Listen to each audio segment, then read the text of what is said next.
Hello, writers. I'm freelance fiction editor Miranda Darrow, my weekly video about writing, editing, and the writing life. It's a new month, so we're tackling a new subgenre or niche group of novels.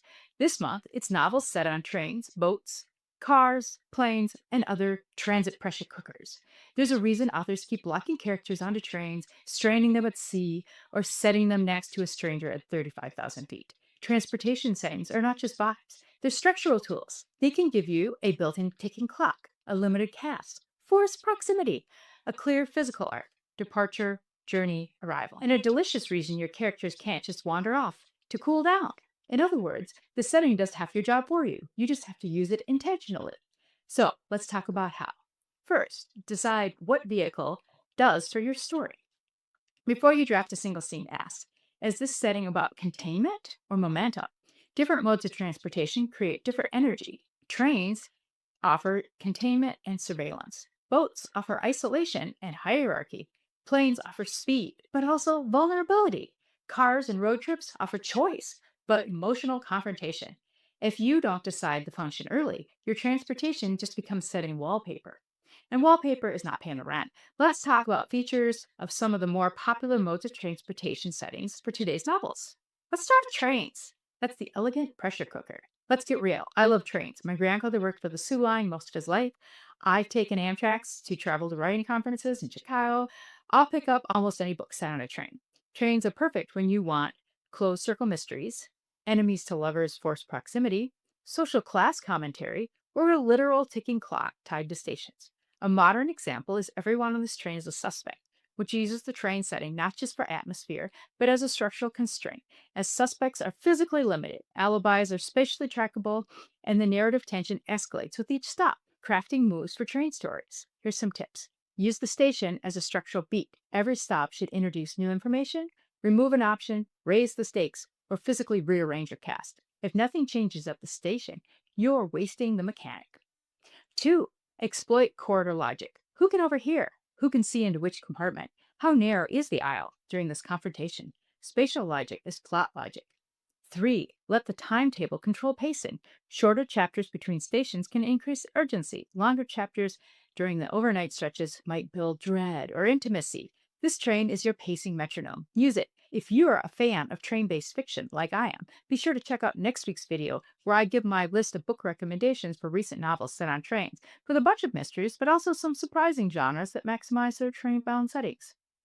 Next mode of transportation, let's tackle boats and ships. It's isolation with teeth. If trains are about containment, ships are about no escape. The water adds an environmental threat. And moral stakes. Who gets saved? Hierarchy. There's crew, there's passengers, and the whole hierarchy among the crew. Psychological unraveling. In, for example, The Woman in Cabin 10, the cruise ship isn't just a backdrop. It heightens the protagonist's instability because she can't leave. And the authority structures don't believe her. She's getting gaslit at sea. The sea itself becomes a metaphor for doubt and isolation. It's not just an aesthetic, it's craft alignment. And another recent example is Laura Lippman's Murder Takes a Vacation. It's a mystery featuring Muriel Blossom, a former private investigator and middle aged widow whose vacation on a Parisian river cruise turns into a deadly international case when the man she meets on her flight over to the cruise ends up dead within hours of casting off. Bummer. Authors should craft motives for nautical fiction.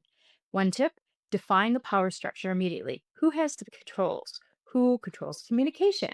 Who has access to restricted spaces? Hierarchy creates good tension for your plot. Decide what the ocean represents. Is it freedom? Is it oblivion? Is it exposure? Reinvention? Risk? If you don't assign symbolic weight, the sea can just be generic.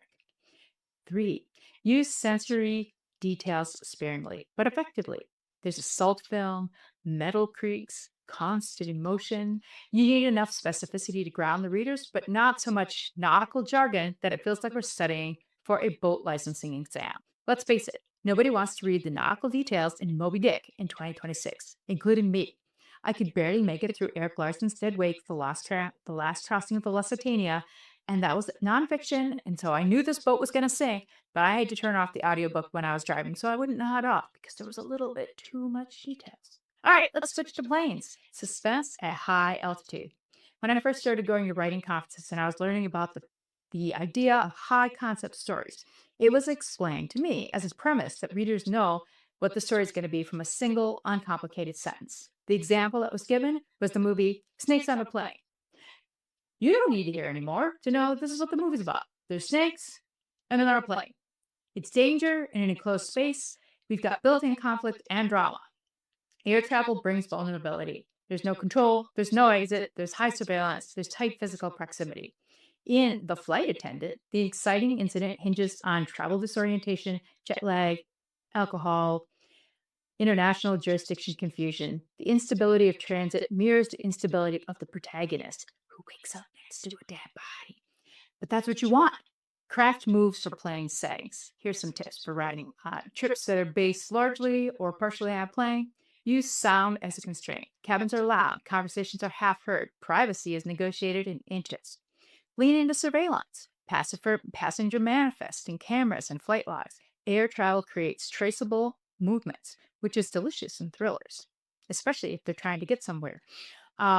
Exploit liminality. Airports are in between spaces. Reinvention and collapse are both possible there. Next up, road trips and trips with cars. This is movement with choice. I'm a Midwesterner, raised in Wisconsin and living in Minnesota the last 30 years. I love traveling the USA by car. We've made plenty of family road trips, with and without our travel trailer. There's nothing like the open road, the feeling of freedom, and then contrast that with the confinement of squashing everybody in your family into a tight space for days and days. Unlike trains and ships, cars introduce autonomy. Your character could turn around, which means every mile forward is a character decision, if they're the driver. Road trip fiction works beautifully for reconciliation arcs, grief processing, slow burn romances, and moral dilemmas. The physical road becomes a metaphor for emotional confrontation. I have been waiting for someone to do a romance version of Midnight Run, which was a not a romance movie between a bail jumper and a bail bondsman. So the physical road can become a metaphor for everything that's going on. What are some craft moves for road stories? First, building conflict into the stops. Gas station, motels, roadside dinners. Every step should escalate something. Think about the movie Vacation. Use navigation as subtext. Who chooses the route? Who insisted on these detours? Who refuses to ask for directions? Choice equals characterization. It's also a fun setting for a twisty suspense, like Five Total Strangers by Natalie Richards. When a snowstorm canceled their holiday flight, a group of strangers agreed to rent a car and drive to their destination, which has actually happened in real life. There's been news stories about that. Only in this book, things start disappearing, and then people are lying, and maybe this wasn't such a great idea, and they're all trapped together. So trains, ships, and planes are not, and cars. Trains, ships, and planes and cars are not your only options. A few years back, I edited a book set largely in a hot air balloon race. That setting was fun. I learned stuff, and there was drama and romance. Submarines are a subcategory of boats that have a very different feel in a cruise ship, all the claustrophobia and none of that unlimited buffet dinners. I've also read stories of motorcycle road trips and off road money racers. I'm planning a different video later this year about generational spaceships, as they come with their own set of constraints, built in conflict and drama. When it comes to writing about transportation, the sky, the sea, the land, underground, and even deep space are all within your reach. Let's talk a little bit about structural models for transportation stories. Here's where we can get very word nerdy.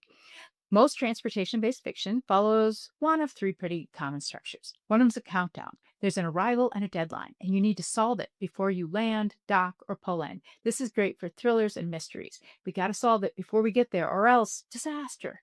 A second common structure is the emotional journey, where there's a departure, where the characters are at an emotional fracture, but that arrival, they have transformation.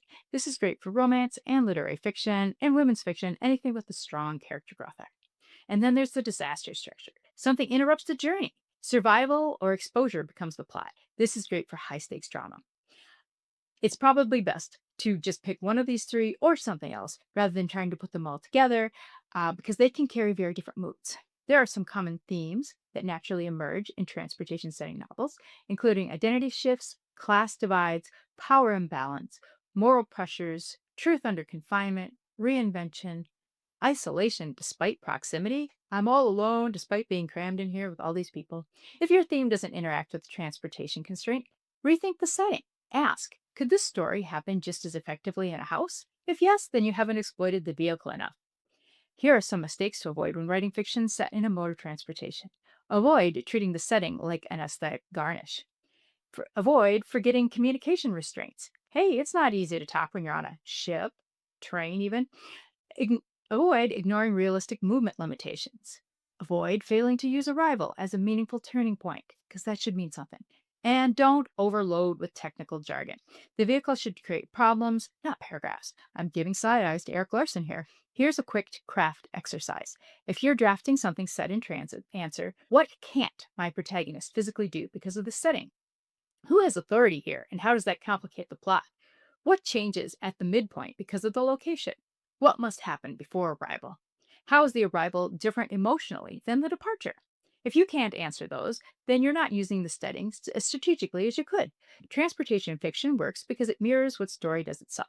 We start somewhere, we endure tension, and we arrive changed. The vehicle is never just a vehicle, it's a mechanism for transformation.